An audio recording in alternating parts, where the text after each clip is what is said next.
News 5 minutes sooner from WABC, New York. Good evening. This is Nick George, ABC New York, with World Wrap-Up, the sound of the news this Monday, April 3rd, 1967. And in the top of the news, Mr. Truman to the hospital. Coal mine explosion in British Columbia. The New Orleans defendant talks to newsmen. Details in a moment. This is Bill Buttell, ABC News. The unsung heroes in the Vietnam War are the soldiers who hunt and spy on the Viet Cong. There are moments of humor in this job, as one soldier tells ABC. We saw a bunch of them come across the right side one time carrying great big branches. And every time one of our planes would fly over, they'd get stuck on the branches and keep walking. I guess they thought that the pilot would never see them that way. ABC correspondents are there to cover every phase of the Vietnam War. Get the whole picture by hearing their reports daily on News at 55, only on the ABC Radio Network. Now the news, and this news just in. Word from Kansas City that President Harry Truman has been taken to a hospital in Kansas City. That's former President Truman, of course. He's been taken to a hospital in Kansas City. Nature of the trouble not known at this time. Mr. Truman is 86. Serious trouble at a coal mine in British Columbia. An explosion this afternoon, and the latest count is 11 dead. Another 9 or 10 miners still trapped or missing, and 9 in hospital. That's in British Columbia at a place called Natal. Another arrest in that New Orleans Kennedy assassination case. A man by the name of Sergio Arcacha Smith has been arrested in Dallas on a warrant from Jim Garrison. Arcacha Smith says he did indeed know David Ferry, but says he cannot tell the New Orleans people a thing. Meanwhile, back in New Orleans tonight, the man who stands at the center of the Jim Garrison case gave a news conference. Clay Shaw is accused of conspiring to kill President Kennedy.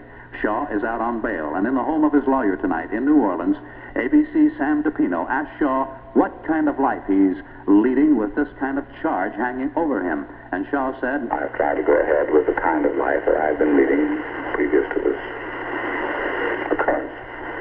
Obviously, it's not possible to do this entirely. But by and large, I'm leading now very much the same kind of life in physical surroundings as I did before. And Shaw said he's much encouraged by the letters he's gotten from friends all over the world. Shaw did not discuss the Garrison charges specifically, only his personal reactions to his new situation. Senator John Tower of Texas talked to ABC tonight in Washington, and Senator Tower now seems to feel that the administration has changed its policy in Vietnam. Senator Tower says, I think that now they have a win policy. The intensification of activity in the north, the liberalization of target selection would indicate that we are now trying to do what we can to reduce or perhaps even destroy the ability of the enemy to logistically support a war in the South. But apparently Senator Tower feels the U.S. has not gone far enough. He's still for bombing the airfields of North Vietnam. Just this afternoon, Secretary McNamara said the MiG bases would not be bombed at this time. The Postmaster General, Lawrence O'Brien, says the Post Office Department ought to be reorganized as a non-profit corporation, that it should not be a cabinet agency, even if it means he'll no longer have a job.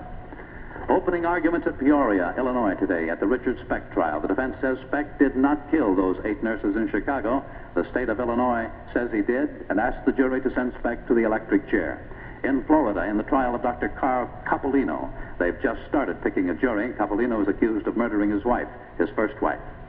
A new day in Vietnam. The B-52s flew in from Guam again and raided in War Zone Z, and the Viet Cong hit the 11th Armored Cavalry Regiment at their base camp 40 miles east of Saigon. 1 American killed. This is ABC News. They were trying to define aggression at the United Nations today. The Soviet Union seemed to be pointing at the United States as an example of aggression. The United States told the Soviets to go tell it to the Security Council. It's been almost 24 hours since the talks broke off in Washington, in those talks between AFTRA and the broadcast networks, and no further talks are scheduled.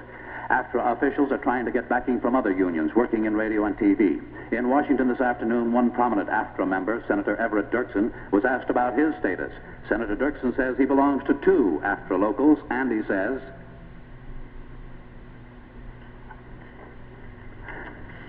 well, Senator Dirksen did say that we would have to judge for ourselves what the status of his situation is, how it works out.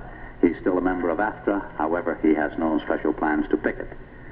Marshal Malinovsky was buried in the Kremlin wall today. Premier Kosygin himself placed Malinovsky's ashes in the wall.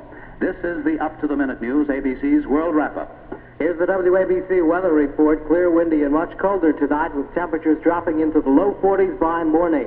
Fair, seasonably cool tomorrow and tomorrow night with the high tomorrow around 50. Right now, it's 39 degrees in New York under clear skies. Music and Jeff Berman for Cousin Brucey next on the home of the All-Americans, WABC New York. More music on 77 WABC. Cousin Brucey. Number 19 on the All-American survey.